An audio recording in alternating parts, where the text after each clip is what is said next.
Hi, I'm Mike Brampton. And my name is Julian Hoad. Welcome to Veterinary Ramblings. Right, now you can say what you were going to say.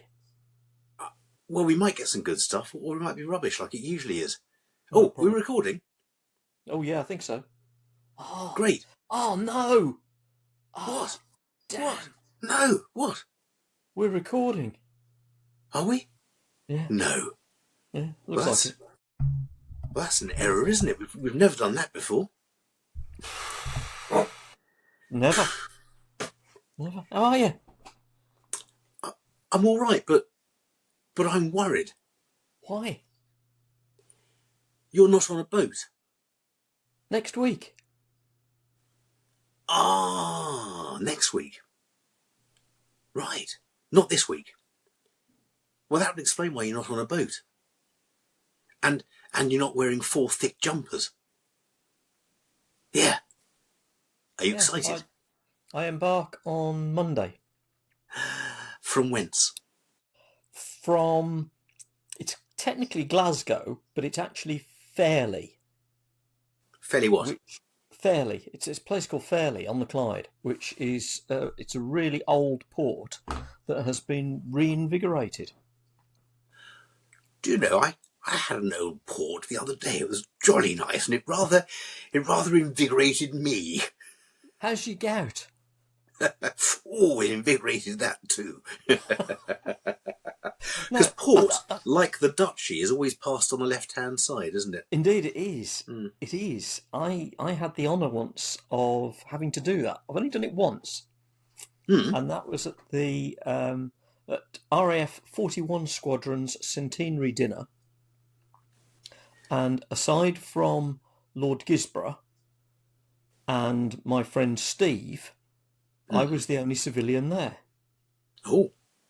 And it came down onto my table, and it was reaching pudding time after this magnificent meal that we'd had, and this bloody great big glass thing was stuck down in front of me, and the steward sort of said, "And sir, if you would be so kind as to honour the table," and I'm looking at this thing, I go, "What the?"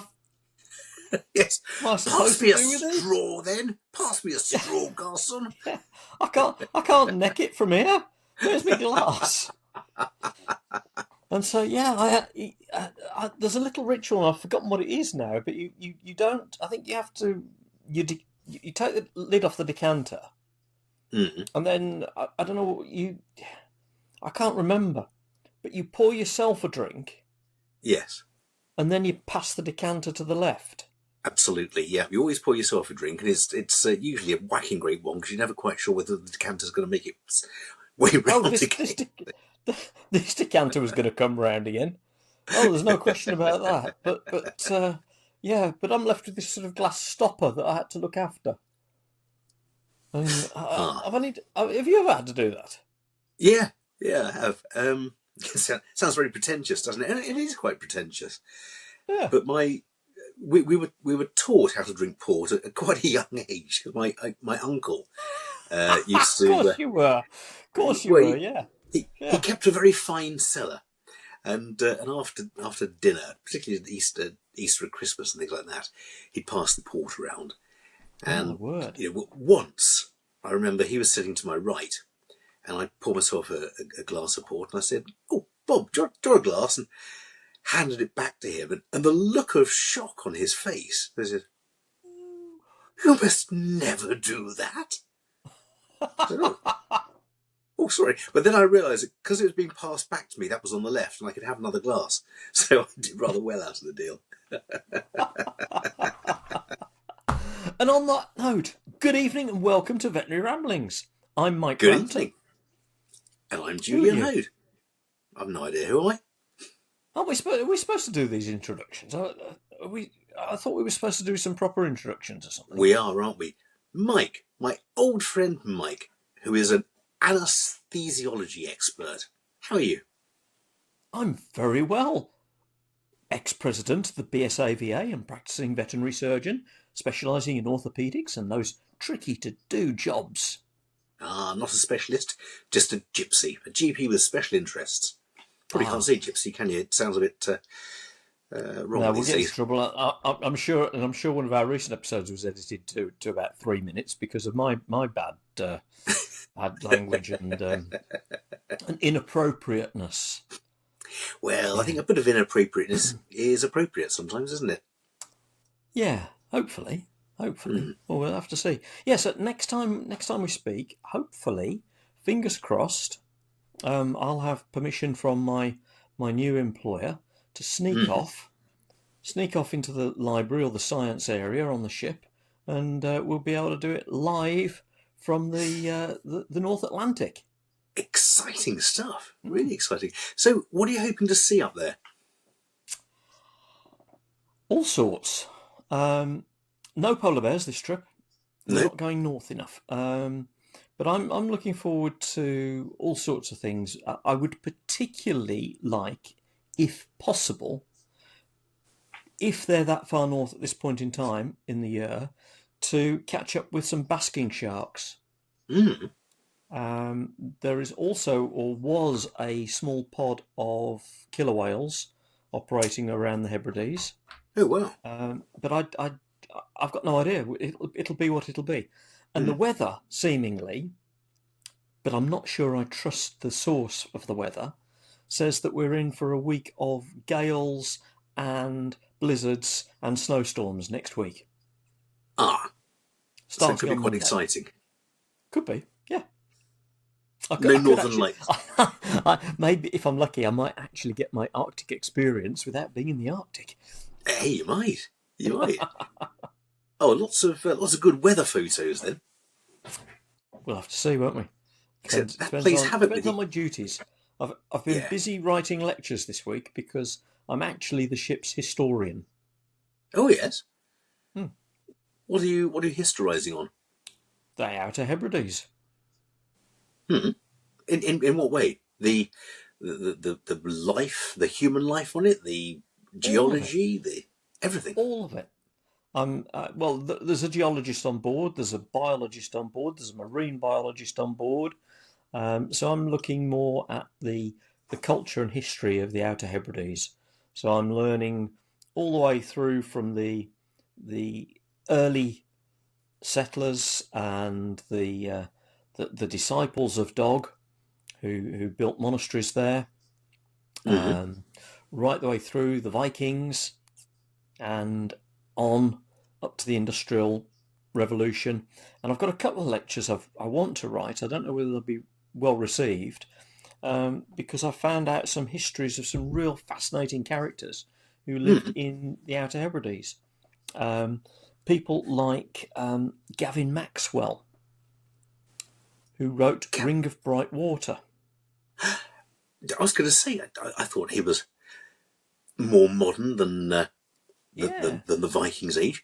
Ring of Bright Water, yeah, that was a good book actually. Yeah, that's all about sea otters. And of course, the Gavin Maxwell Trust is big on conservation and preservation in the area and around the islands, based around this. But not long after the war, Mr. Hastings got himself involved with a fellow he used to work with during the war, and they set up a sharking business. What, you mean going out after girls at discos? No, chasing the sharks, chasing the basking sharks, and harpooning them with modified whaling harpoons. That's scarcely sporting, is it? Well, I think not really, no, because a basking shark generally doesn't race around in the water, does it? I mean, it just sort of sits and gradually works its way through, feeding on plankton and small. It basks. It basks. Yeah. So otherwise, it'd be called a racing shark. Well, it would be, wouldn't it? Yeah. Yeah. But did they eat them? Well, yeah. Apart from the heads, which weighed about a ton, and they dumped back at sea. But it's mainly for their livers, shark oil, liver oil. Yes, of course. So yeah, and his oppo was a guy called Tex Geddes. And going further back in history, they met. They met near Fort William because they were both trainers for the SOE during the Second World War. The Special Operations Executive. Exactly that. Precursor to the SAS. Indeed. So they were the trainers. They must have been bastard hard. I think that's probably an understatement. So so that's what. But I don't know. I'm not too sure. I'll have to see on what the expedition leader and the culture and science leader wants to cover. Yeah, I think if I'm covering Viking mass slaughters, then this is a minor detail. But we'll have to see what my colleagues have presented or are ready to present. But let's keep me out of mischief, I suppose. It sounds it. I want to hear more about all sorts of aspects of history of these regions. So, with Lewis chessmen, where's Lewis? Is that south Lewis? of the... Lewis and Stornoway. That's on the Isle of Harris. That's the northernmost point, and that's the biggest island, and that's where the Lewis chessmen were found. And do you want to fill in the details on the Lewis chessmen? I don't know a lot about them. Were they 11th century, 12th century, or something? 13th century? No, I think they're earlier than that, but they are. There were nearly 4 complete sets of chessmen found. Were there? I didn't know that many. Yeah, but they've now been spread out all over the world. So half a set is, I think, somewhere in like the British Museum. Another half of the set is in Glasgow History Museum or something like that, and others are dotted around all over the place. But they're held up as proof that the Vikings were there long before they claim the Vikings were there, because they're made out of whale bone and narwhal or walrus tusks, ivory, and it suggested that they were there long before. So, yeah. There's an interesting story about the development or invention of chess.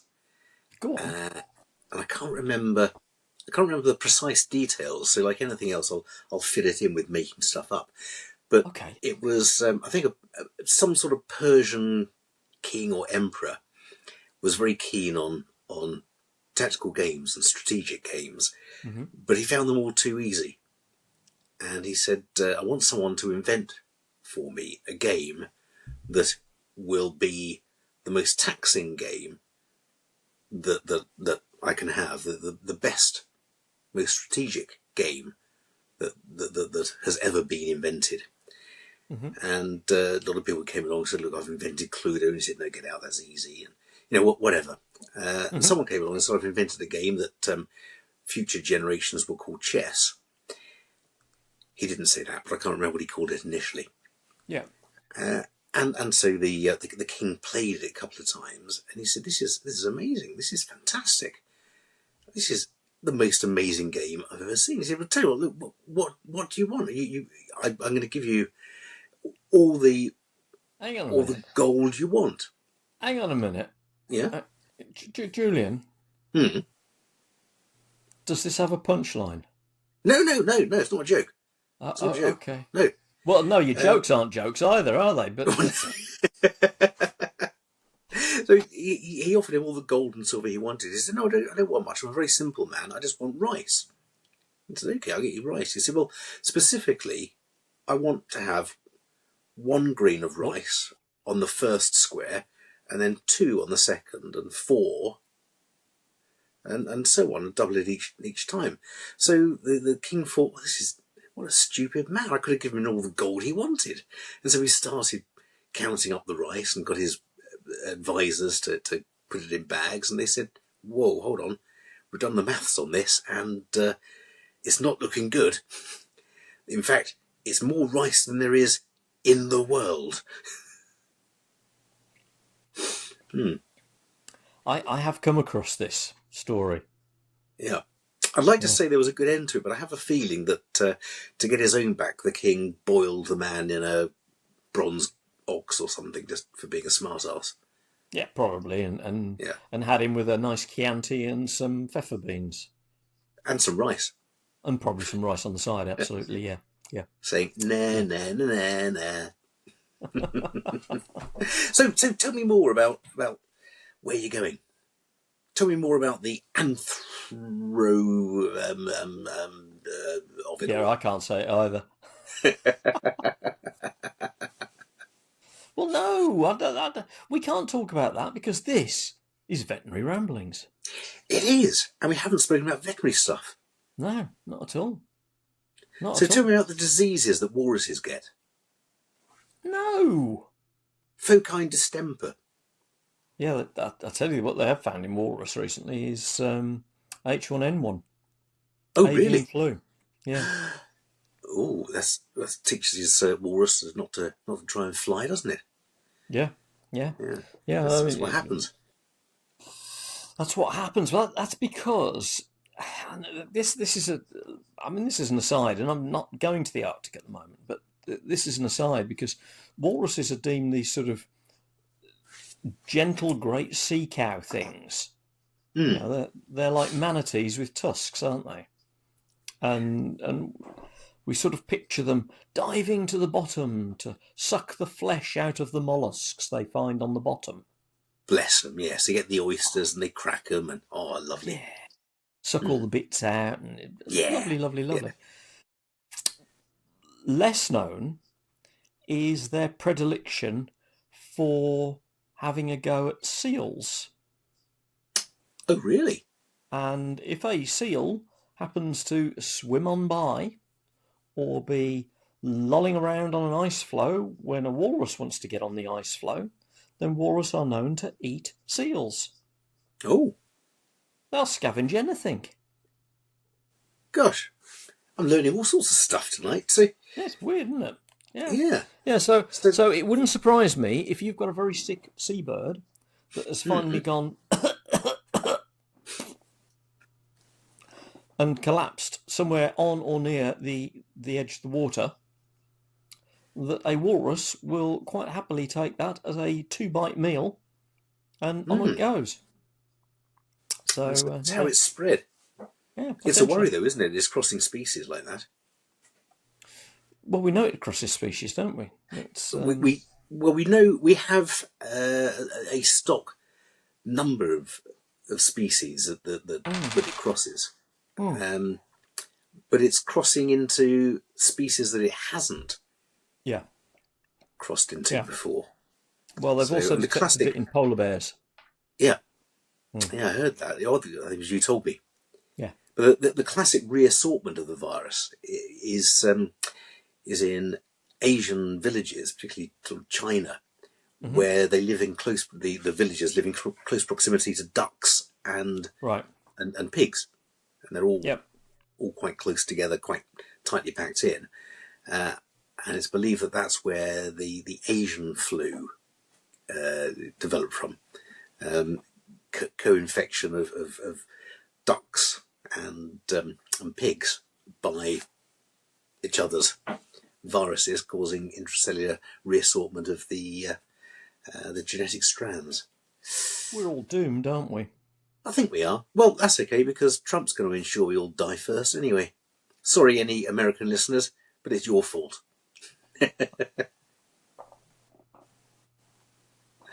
Oh dear. Yeah. Better cut that bit. Mindful that we are very, very grateful to MAI, sponsors of Veterinary Ramblings, who provide a wealth of good quality veterinary equipment, dental equipment, anaesthetic monitoring equipment, and are particularly big in the equine field. Yes. Now, I didn't know that until I was chatting to that nice chap who works for MII. Jonathan? Jonathan, that was it, yes. Big shout out to Jonathan. I hope you're listening and I hope you enjoy it, Jonathan. Really nice guy. Very, very knowledgeable about the equipment he sells. And he tried to sell me some equine stuff. And I said, how very kind of you. However, I don't do horses because they kick me. Yeah. Yeah, we don't They do horses, do we? they gave me up. I don't do horses at all. Yeah. So what have you been up to? I've been doing mainly BSAVA stuff Mm-hmm. and a bit of cold water swimming. Oh, really? Where have you been doing that? In the unheated swimming pool in my back garden. I thought you were going to say, I've swum the length of the River Wye, all the way down to Monmouth. No, that's a bit too cold, that. That's moving water. That gets really cold. Oh, right, okay. Yeah. Okay. So the CMA investigation is all over, isn't it? Oh, that's all done. All done and dusted. Yeah, absolutely. Everyone's very happy with it. And we'll record the other version. No one's happy with it. Okay. And we'll record the third version. Some people are mildly happy with it, whereas others are really pissed off. Mm-hmm. So a varied response. I've seen some of it, and because it's been going on for so long, and I've heard so many stories from both sides of this whole equation, I've sort of gone cold on the whole thing. But one thing that I don't understand is how a government agency that is called the Competitions Agency thinks it's a good idea to make the whole industry utilise an online pharmacy. Because how many online pharmacies are there, Julian? 5 or 6. Oh, there's 5 or 6. Okay, fair enough. Yeah. So perhaps there is a bit of competition going on there then. Well, most of them are owned by the corporates, of course. Yeah. Yeah. So the CMA's thinking is, as they said to us, anyone can open a pharmacy. You can do if you're incredibly wealthy and you think you're going to get enough business. Yeah. So I don't think that's particularly good thinking. Let's just say it's one of the more controversial recommendations that they've made. Or not even recommendations, is it? The rulings that they've made. And we'll have to see how it works out in the long run. My big concern is, and has always been, what happens to clients who are already struggling to pay for veterinary bills? Because I have a feeling that the measures are, at least in the short term, going to result in veterinary prices going up. Yeah. Yeah. I think also the whole, for some of the more rural areas,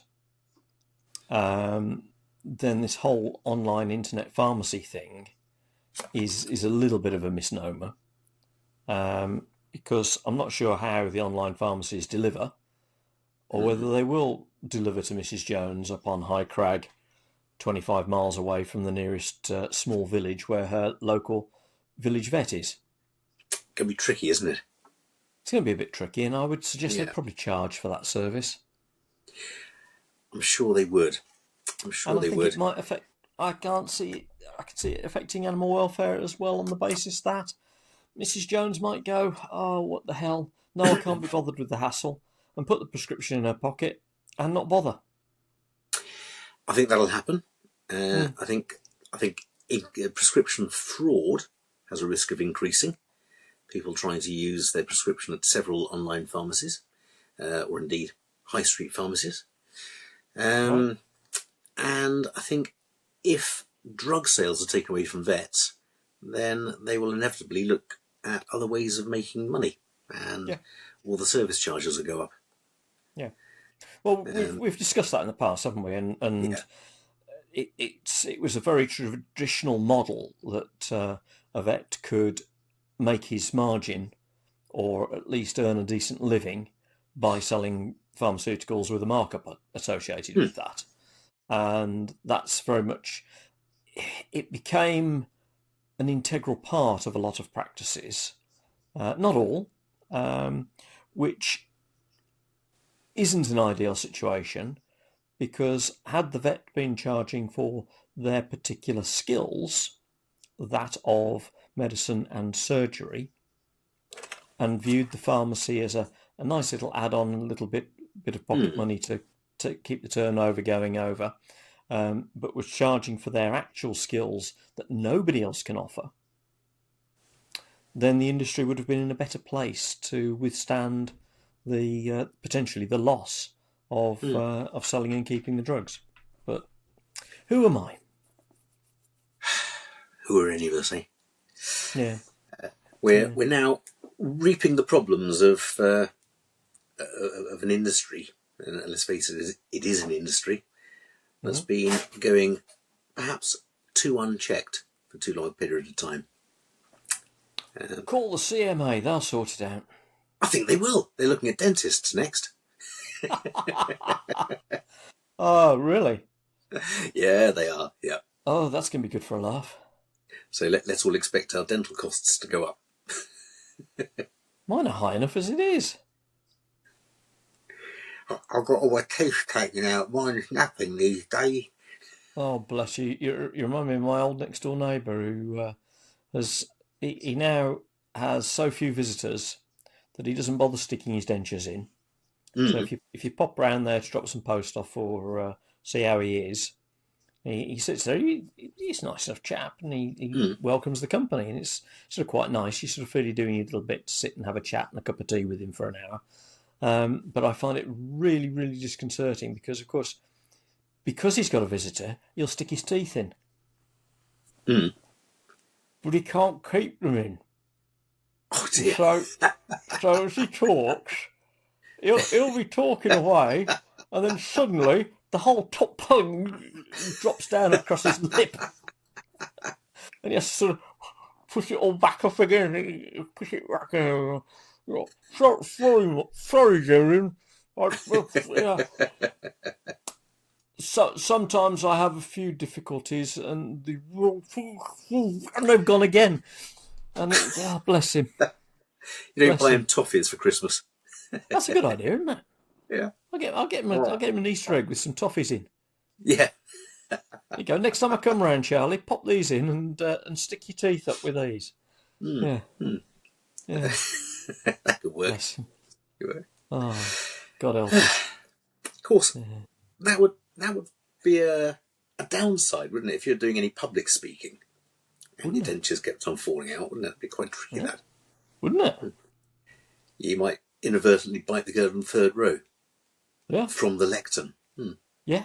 Yeah, absolutely. And maybe you'd just carry on with the rest of your lecture, wouldn't you? Yep. Yeah.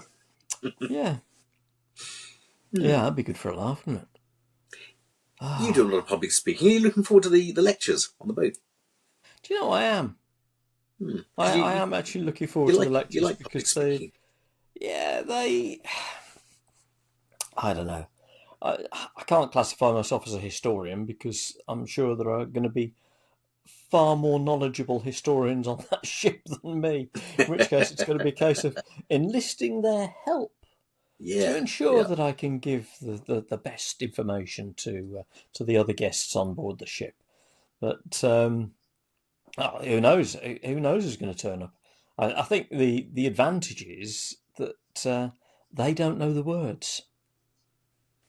And much as they may want a lecture to go in a particular direction, it's my lecture. And I'll take it in the direction that I want it to go.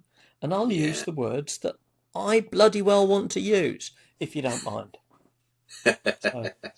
So yeah, it's going to be interesting. They're delivered in English and German. You haven't got to speak in German, though, have you? Nein. Meine Deutsch ist nicht so gut. No, I will have a translator. Oh, that's good. Yeah. Well, the only concern I have with that is that I'm not sure they'll get my jokes.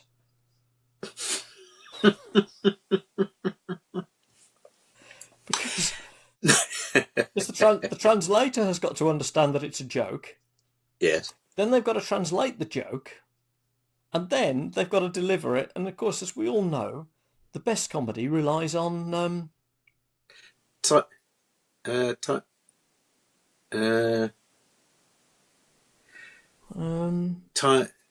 Typing. No. What's I'll get it in time. We'll think of it. something along those lines. Yeah, whatever. So I don't know whether they're going to get that, but we'll have to see. They might not. Besides which, they'll all be waiting for the verb. Indeed, they will. Yeah, and of course, invariably it's the verb that isn't the one that triggers the joke, is it? No, it's not really, and that's probably why. I mean, the Germans are always given the epithet of being lacking humour, not understanding jokes, but they do. They understand. They have a great sense of humour. Usually, that humour is based on hurting somebody or mocking somebody. It's quite a. No, it's not. It is, and I've got a couple of German friends who will admit to that every time. Schadenfreude is not an English word, of course, is it? But taking pleasure in someone else's misfortune is a typical German form of humour. And some of the German TV shows are basically slapstick, which is still one of the highest forms of comedy in Germany. So what you need to do is tell your joke in English, and rather than getting the interpreter to tell it in German, slap them over the back of the head with a herring. And I guarantee you'll get laughs from both sides of the audience there. Yeah, that'd be good for a laugh, wouldn't it? So, yeah, I think that's. We could do a 60-second CPD on that. Yeah. I don't know that I'm best qualified to give that CPD though. Give it in German. 9. You could just fit one very, very long word into 60 seconds, couldn't you? Yeah, probably. Yeah. There's probably a German word for he who makes jokes for a crowd on a boat going into the North Sea. Yeah, probably. It's actually technically it's a ship. So we better move away from that. Yeah, it's a ship. And I don't want to get into trouble with the captain. No, it's a ship. So you can fit a boat on it, can you? Well, they've got about 8 boats on it because I'll have a Zodiac to drive. It's a ship. Of course you are, yes. Yeah. I'll have a Zodiac to drive and going to hopefully drive my Zodiac into Fingal's Cave. You dirty swine, you. Yeah. Yeah. Now, for people who are listening, particularly in other countries, that was not a rude thing to say. Mike was merely talking about taking a rigid outboard motored boat into an area of coastline known as Fingal's Cave. Yeah. I think you were anyway. Yeah, that's exactly what I was talking about. It's a basalt column area. You wash your mouth out there. Basalt column cliffs and basalt column caves. And in fact, inspired Mendelssohn to write a fabulous piece of music about it. What I'm trying to work out, whether I've got the ability with an amplified loudspeaker, whether I could fit that onto the Zodiac. And when we drive, if the weather's permitting and it's not too noisy in there with the waves crashing around, whether we can drive into the cave and I could play Mendelssohn's suite on Fingal's Cave Symphony on the loudspeaker. A little bit like I'm picturing that scene in Apocalypse Now, where the helicopters come in over the surf to the Wagnerian, the Ride of the Valkyries. That's the one. Brilliant film, isn't it? Yeah. Really good music throughout. Absolutely. So yeah, I don't know. I'll have to work out whether I can do that. But 60-second CPD. Go on. Tom Lehrer, the American mathematician, Poisoning Pigeons in the Park. Singer. Absolutely. We've sung or mentioned a few of his songs before. He made the comment once that a lot of wars, obviously, wars are terrible things, but there's one good thing that comes out of wars, and that is the songs. All right. So a lot of the songs that we know and love came from war. So we associate the Ride of the Valkyries with Apocalypse Now, which is a war film. But well, we do. we do. Obviously, he didn't at the time because it wasn't out then. But look at wish me luck as you wave me goodbye, and those sort of things. Hang out your washing on the sea tree line. These are all songs written about wars. However, he said, this is Tom Lehrer again. He said, if there are any songs that come out of World War III, we better start writing them now. So he wrote a song called "So Long, Mom, I'm Off to Drop the Bomb." It's well worth a listen, and we're getting close to playing that live, aren't we, these days? Yeah. Let's move on from that. Cheery stuff. Yes, indeed. So yeah. So you're all packed, are you? No, of course not. I collect stuff over the preceding weeks. So as I remember something, that'd be useful.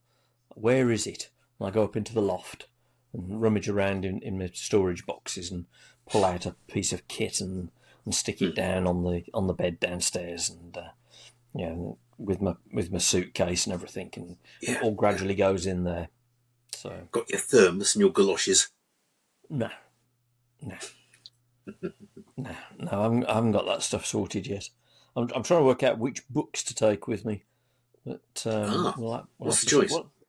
Well, The Hebrides by Paul Merton. The Vikings in Scotland by Graham Campbell. Hold on. Paul Merton? Yeah, not the comedian. As in, yeah. No, not I didn't know you'd written a book. No, Merton. Murton. He's a historian. He's a Scottish historian. Okay, right. He's on the telly. He's on the television and everything. Well, I've seen him on Have I Got News for You, but then it's a different Paul Merton, isn't it? That's a different Paul Merton.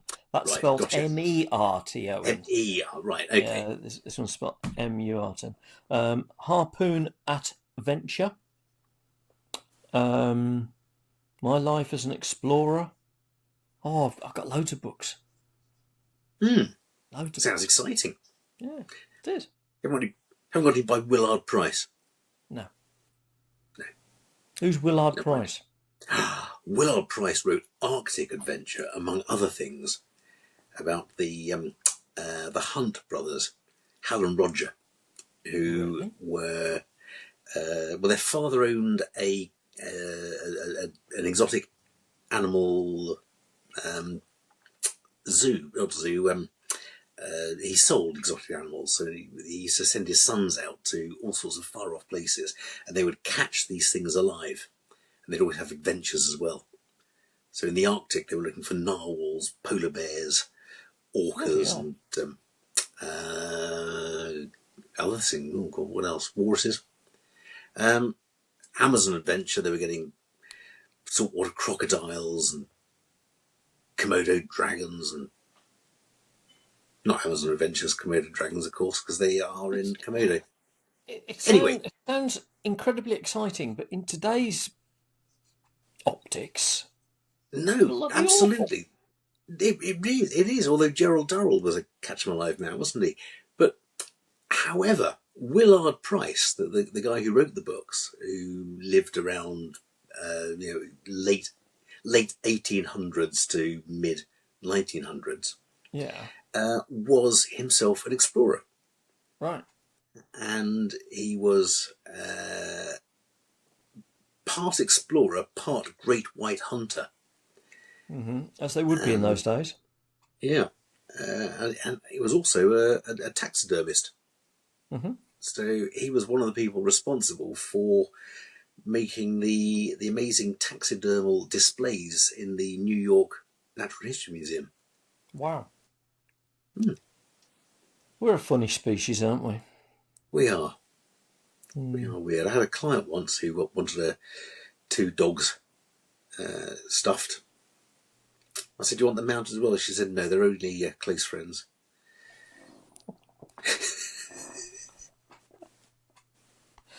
Oh, dear. Been a long day. No guest tonight. I wondered why they were late. No guest at all, is there? No not guest tonight. at all tonight. Just us two. Yeah. What do you want to talk about? Well, I was thinking that obviously we can't do our 60-second CPD unless you want me to do a 60-second CPD. Yes, please. Oh. What are you going to do it on?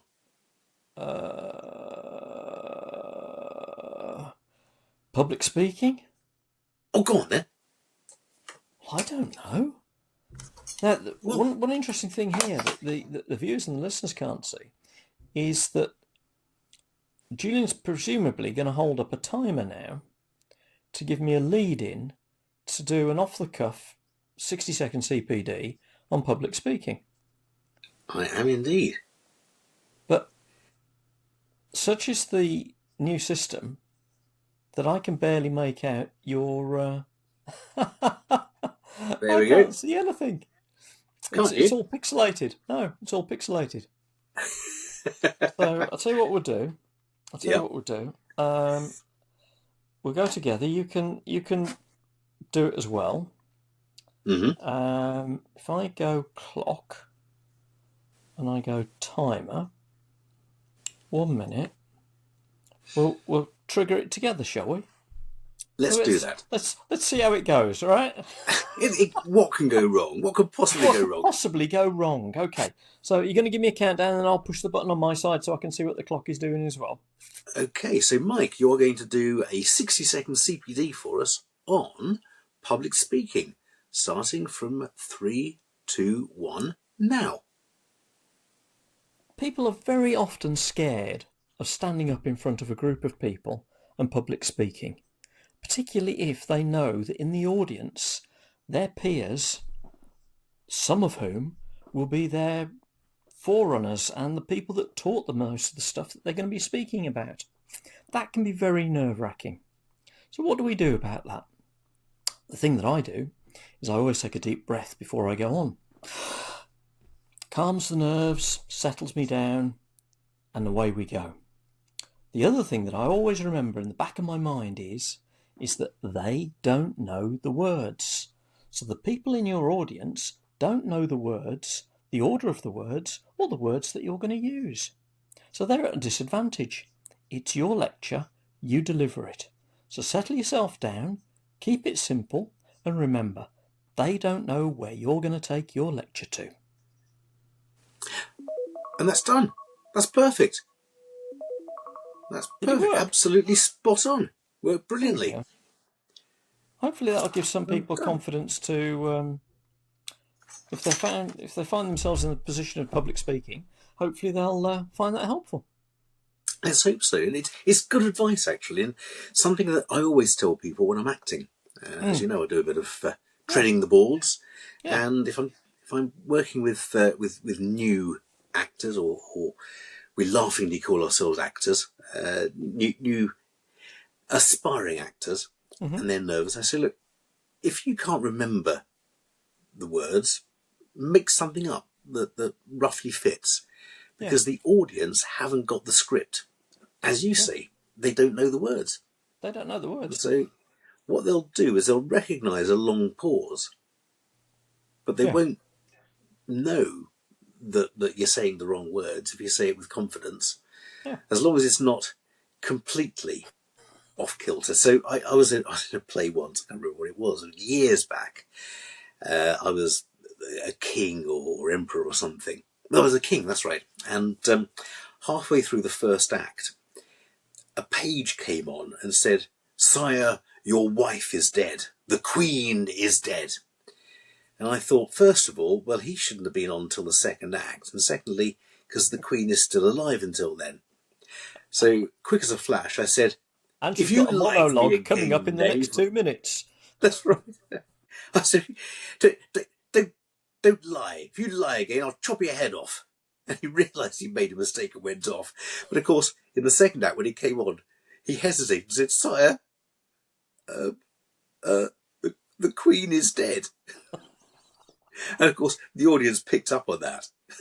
I said, "Well, I suppose you can't be wrong both times. She probably is this time, isn't she?" And then went into oh my God, my wife, my poor wife, the Queen is dead. It was a comedy, wasn't it? It wasn't supposed to be, but it did turn out that way momentarily. It's supposed to be a tragedy, was it? It was. Another good bit of advice is don't have a drink to calm your nerves if you're public speaking. That's a very bad thing. Really a huge no-no. Again, I was in a play once as a pantomime. And for those who don't like pantomimes, I say to you, what? They're the most amazing stage production you can do. But anyway. Oh, no, they're not. Oh, yes, they are. Oh, no, they're not. Oh, yes, they... Anyway, you've got to know pantomimes. You've got to know the script inside out, because you go off script occasionally. Now, you don't really, because all off script stuff in pantomimes is carefully scripted, but you do a lot of fourth wall stuff. You talk to the audience, known as the fourth wall. And you break character for a while, and then you've got to get back into character.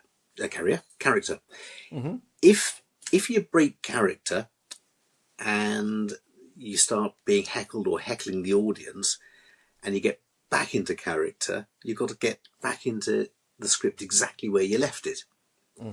If you've had even a little snifter of sherry, the chances of you remembering where you were are very, very slim indeed.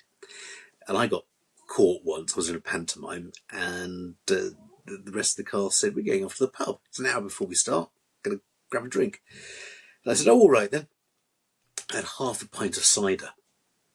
And I didn't forget my script, didn't lose any lines, but I was so nervous that I was going to, that my acting was absolutely shite for the whole performance.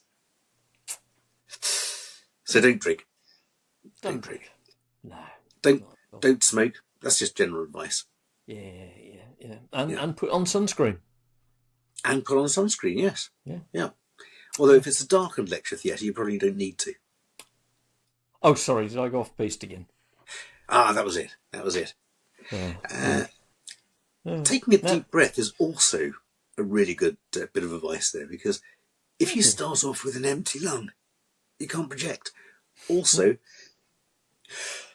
breathing in deeply makes you stand up straight, gives you statural confidence. Good afternoon, ladies and gentlemen.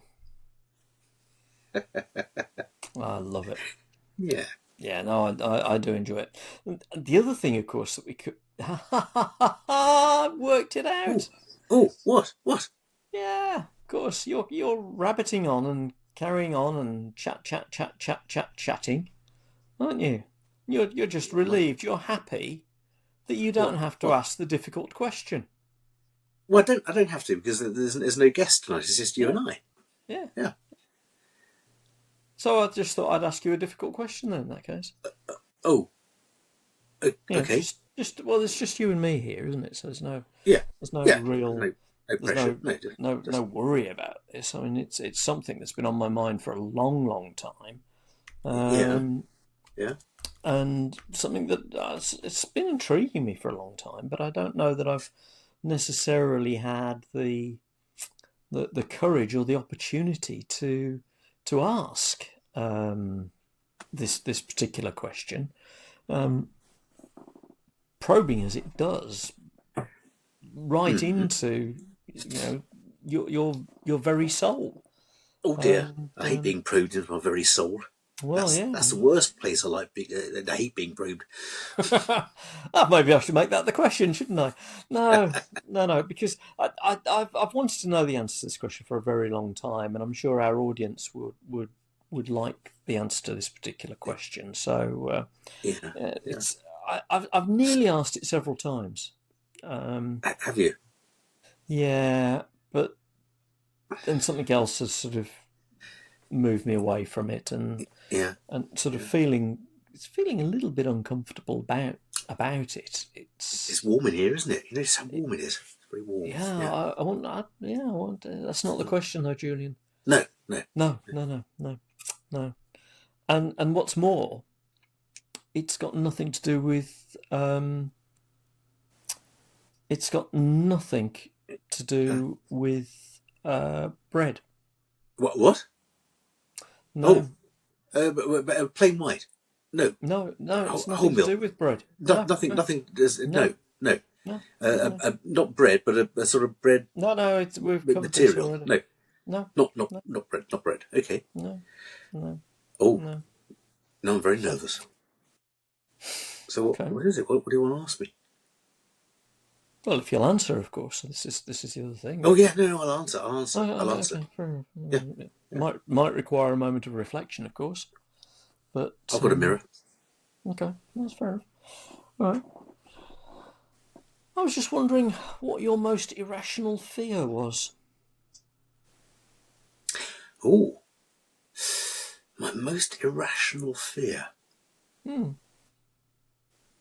can tell you, a friend of mine has a very irrational fear. He's a fisherman, you see, and his most irrational fear is that when he dies, his wife will sell all his fishing equipment for what he told her he paid for it. And not what it's worth. Not what it's worth. Absolutely not. I've got a lot of fairly rational fears. So I climb, and I have a fear of falling, but that's only sensible, isn't it? I'm not afraid of snakes or spiders. I will tell you my most irrational fear, and it's part fear, part revulsion, and it sounds absolutely ridiculous. Go on. It's bogies. Sorry. Yep, it is. Isn't it stupid? Bogies. Bogies. I was driving once. Is this your own bogies or other people's No, bogies? my own don't worry me, although I rarely see them, to be honest. I blow my nose and close the tissue immediately. I don't bother inspecting. It's rotten, stupid. Actually, what's the American for bogey? You're making my nose itch now. It's a bat in the cave, isn't it? It's a what's bat in the the cave. American term for bogey? Well, because American bogey is a fighter plane coming at you, isn't it? An enemy. Is it? Fighter plane. Because in the American flying films, they'll say bogey at 12 o'clock, and you think, no, don't do that. Oh yeah. Oh my word! I've just Googled it, and we're getting into all sorts of weird and wonderful areas. Oh yes. Bogey is a golf score, 1 over par, an unidentified aircraft. It used to be what David Niven called Humphrey Bogart. Yeah. Trucking logistics. A bogey is specifically a subassembly of axles and wheels that supports a semi-trailer. In the railroad, the bogey is a truck. But for dried nasal mucus, which is what we're referring to, yeah, the expression is actually booger. Booger. Booger. See, booger doesn't sound so bad to me. No. It's an old thing. It's completely irrational. I mean, I will happily handle any discharge, effluent, necrotic tissue, smelly, infected, purulent gunk from any animal you care to mention. What I will not abide. Well, does that include humans? Yeah. Okay. Yeah. Oh, I know a number of vets that have got no problem if it's a horse or a dog or a cat or something like that, but they really struggle with human. No, I can do anything, and I can do mucoid discharges on cats and dogs and guinea pigs and rabbits, etc., even snakes. But a human bogey or booger, booger, can't do it. Well, you just have to keep your fingers out your nose, then, won't you? I will have to do that. I was driving my sister. Sorry, she's listening. I was driving my sister and her 2 children years back, and one of them, I looked in in the back mirror, one of them had just hoiked out something about the size of a horse chestnut and was about to proffer it to my left elbow. And I almost crashed the car in my haste to move my arm out of the way. I swerved across the middle lane. There was honking, there was screeching of tyres. But I was okay with that. I could not have handled getting his booger on me. That would have been the worst thing ever. Well, there you go. I'm talking about it now, but I'm actually feeling very slightly sick. Let's talk about pus instead. Smelly guinea pig pus. That's great. I can do that. That's fine. Yeah, fair enough. Well, for all of our veterinary associated and human medic listeners and viewers, I'm sure this will absolutely be fine. I'm not sure some of our non-veterinary listeners will be fine with some of this stuff. No, and I'm sure there are a few of them out there thinking, yeah, I'm with you on that one. Keep it in the tissue. Yeah, keep it in the tissue. Yeah. Yeah. Fair enough. Well, thank you for sharing that insight. You're welcome. You're welcome. Yeah. Can I ask you as well, what's your most irrational fear? My most irrational fear? That's an interesting question. Where'd you get that one from? I read it on the back of a packet of Swan Vestas. Oh, right, okay. My most irrational fear.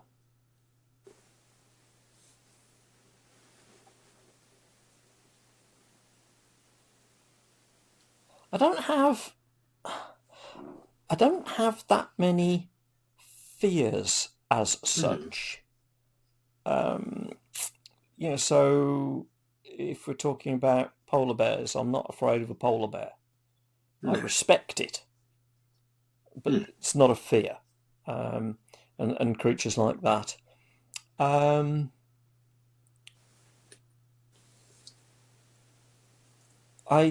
I respect heights, so I will stand on the edge of a 1,000-foot cliff, very carefully. But I don't fear falling.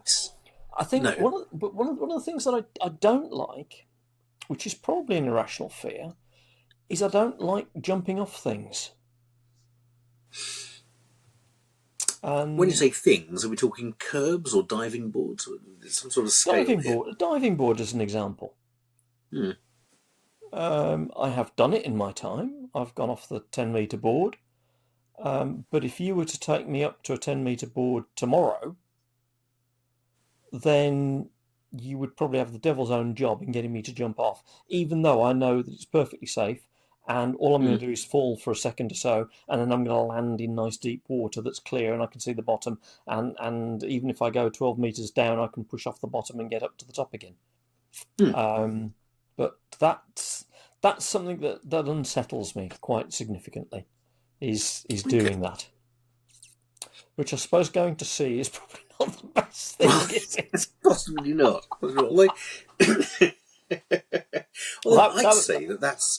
I'd say that's a rational fear. You'd say it's a rational fear. Why? Yeah. You're leaving safe, solid ground and entering the medium of the air. Gravity will grab you down, and although, as you say, you're fairly sure that where you land is going to be safe, it's an odd thing to do, and it can be dangerous. If you were to do it over concrete, it wouldn't be a good thing, would it? No, it wouldn't. But then I wouldn't want to jump out of an aeroplane with a parachute on. Oh, I've done that. Yeah. Oh, that's great fun. No. And you wouldn't want to stand on a plane, would you? No, I wouldn't. You've done that too, haven't you? I've done that, yeah. Yeah. I might do it again. You mad?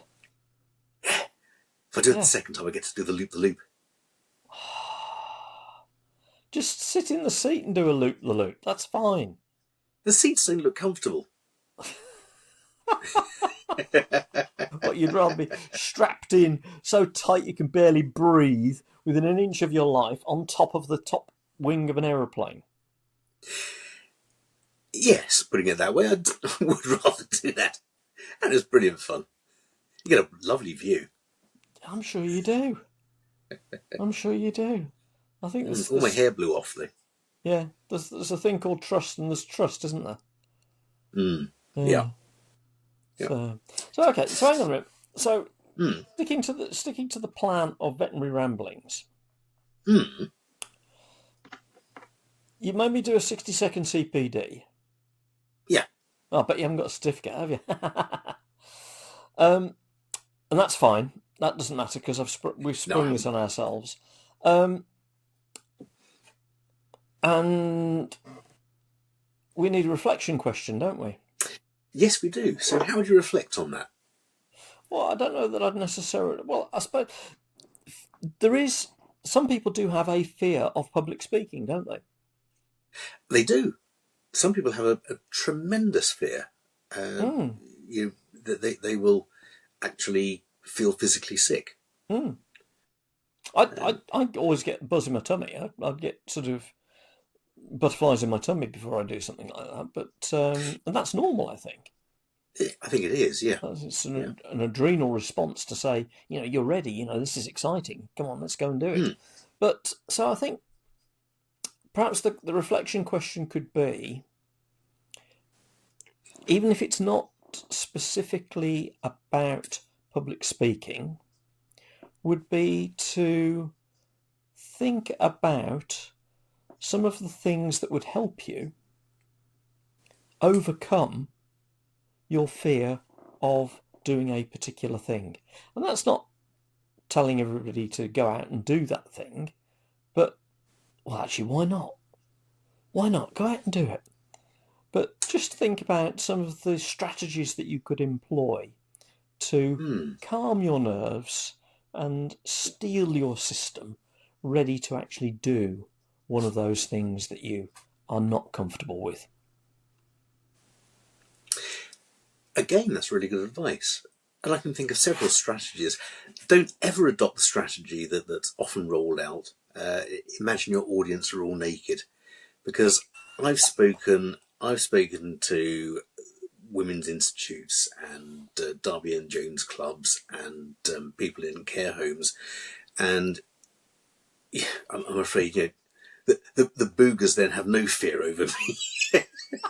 They were all over me. Are you saying it didn't work for you? Didn't work for me.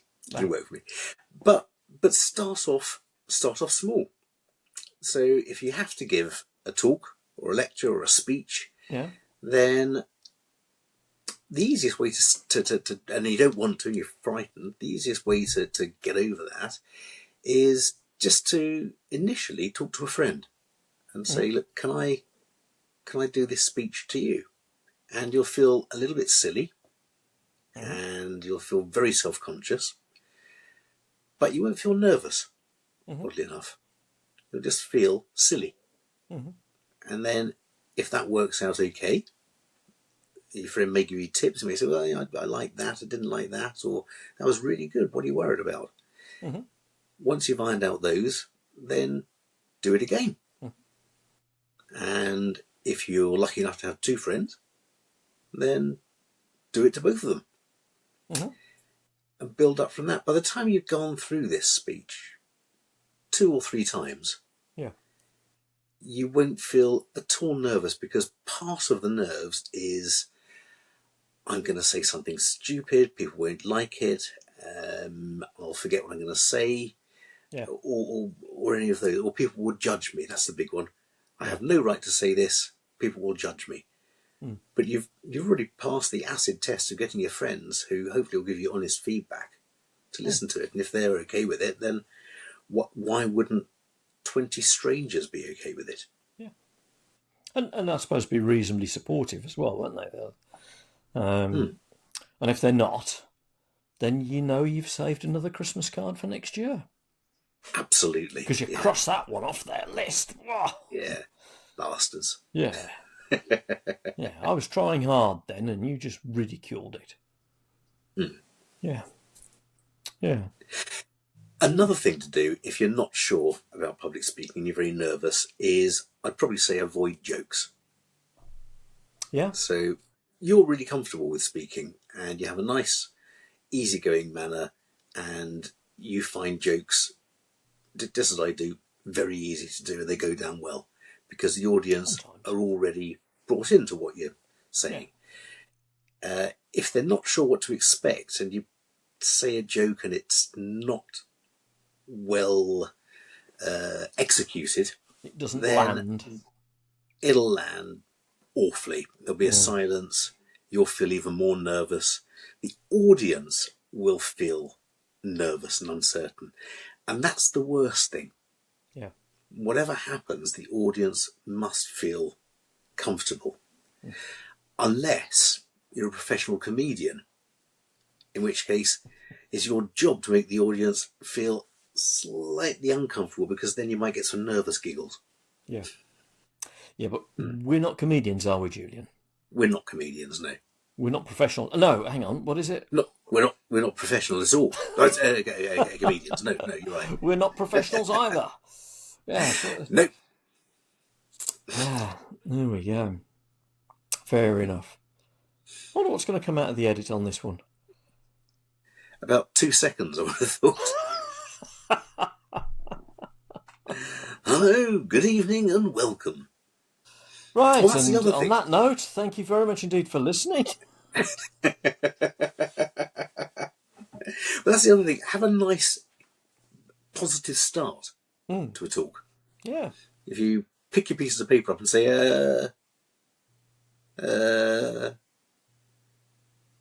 again, you're going to start making the audience nervous and they'll shuffle and you've lost them. Yeah. So have a good, strong, solid start. Welcome back, my friends, to the show that seemingly never ends. We're so glad you could attend. Come inside. Come inside. Yeah. Yeah. That was the start of Emerson, Lake and Palmer's song, wasn't it? Yeah, I was trying to remember who it was. It was Emerson, Lake and Palmer, wasn't it? And where did they rip that off from, I wonder? Cabaret. Was it Cabaret? That was Good Evening, Bienvenue, Welcome, wasn't it? Yeah. There are a lot of songs that start with welcoming phrases, aren't there? Like farewell. Well, farewell. Or goodbye ones. Hello, hello, hello. What a wonderful word hello is. Yeah, well, as we're sort of gradually grinding down to this, it's probably best that we wrap up the show and thank all of our listeners and viewers for listening and watching, and look forward to seeing you again on the next episode of Veterinary Ramblings, which is probably episode 152 or something, where hopefully for you we'll have a guest. Yay! Yeah, so there we go. So if you've liked what you've heard, or if you've got any ideas for what we should be talking about, don't forget to drop us a line and let us know. And please like and share and follow and subscribe, because it really does make a difference. And it makes a difference not only to us, but also to our sponsors, MAI and Thames Medical. And a big thank you to them for sponsoring this episode of Veterinary Ramblings. Huge thanks to MAI and Thames Medical. May your dog go with you. May your dog go with you. Cheers. Cheers. Bye.